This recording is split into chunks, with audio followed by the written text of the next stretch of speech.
Assalamu alaikum everyone. My name is Sabasam.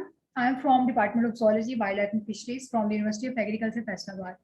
I am here to present my research work, and the topic of my research is the oxidative stress in different size groups of Labiorheta exposed to chromium. Started with the introduction. As we all know, the number of industries are increasing in a modern and developing world. The pollution of heavy metals is also increasing at the global level. And among the toxic heavy metals, chromium is one of the most toxic heavy metals which is released into the water bodies from tanning industries. Chromium exists in different oxidation states, and the most predominant form of chromium occurring in nature are the trivalent and the hexavalent chromium.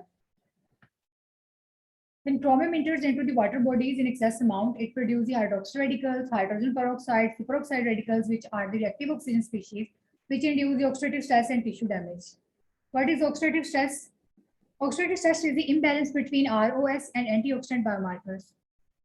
For the prevention of the damages caused by the oxidative stress, an antioxidant enzyme system is necessarily present in organisms in the form of the superoxide dismutase, catalase, glutathione peroxidase, glutathione reductase, etc.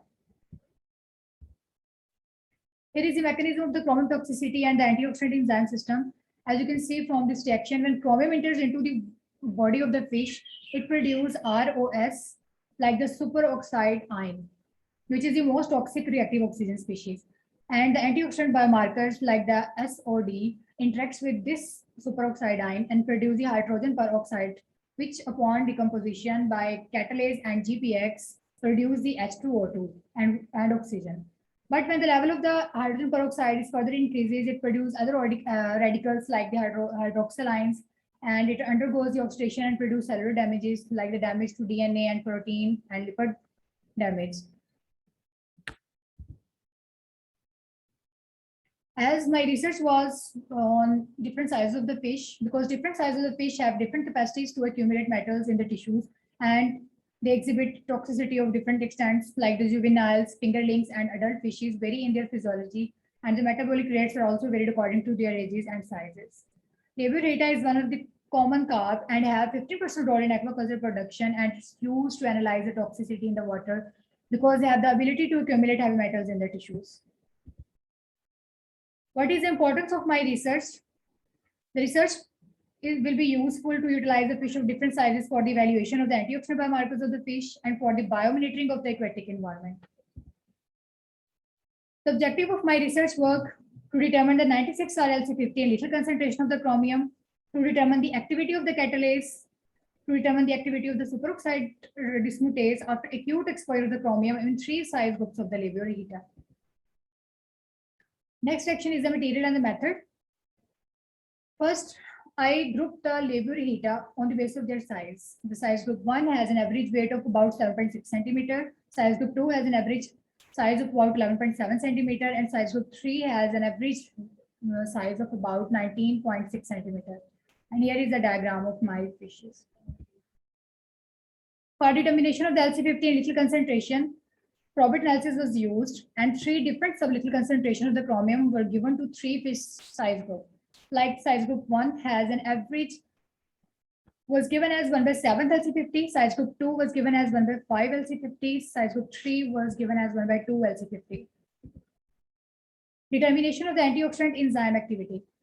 For the determination of the antioxidant enzyme activity, several steps were performed, like the fish was acclimatized, fish was sampled after 24, 48, 72, 96 hours, and then dissected. And the organs of the fish were isolated, and the organs were weighed through weight balance, homogenized with phosphate buffer.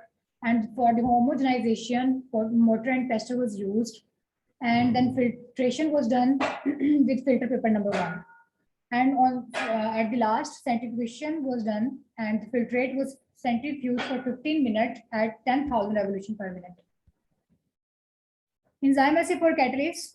The method of Janssen in 1995 was used to check the ability of the catalase, because it has ability to decrease the concentration of the hydrogen peroxide at 240 nanometer in a spectrophotometer. And the reagents required for this is the hydrogen peroxide, sodium phosphate buffer solution, and the enzyme extract. Enzyme assay for superoxide dismutase. The method of Giannopoulos and Rees 1977 was used because it has the ability to hinder the photoreduction of the nitro-blue tetrazole at 560 nanometer in a spectrophotometer. And the reagents required for this enzyme assay are the potassium phosphate buffer solution, solution of AGTA, riboflavin solution, NBT solution, enzyme extract. The statistical analysis which I used for my research work is the Minitab computer, which was used for the probit analysis to determine the mortality data, and Tuckey test was used for the pairwise comparisons between mean variables, and COVA and the correlation analysis was done to find out the relationship between different variables. Next is the results and discussion. Here is the graphical comparison of the LC50 initial concentration among size groups 1, 2, and 3 of the Labiorhita when it was exposed to chromium during acute toxicity testing. Results for the activity of the catalase. It is a comparison of the overall means of the activities of the control and treated size groups 1, 2, and 3 of Labiorhita after acute exposure of the chromium. As you can see from this graph, when control were compared with treated, there is a decline was observed in the catalase activity because the group activity of the catalase was decreased from group 1 to 3 as the concentration of the chromium was increased. Comparison of overall means of activities of superoxide dismutase of control and treated size groups 1, 2, and 3 of Labiorhita after acute exposure of the chromium. When control were compared with treated groups, an increase in the activity of SOD was observed from group 1 to 3 as the concentration of the chromium was increased from group 1 to group 3. Conclusion.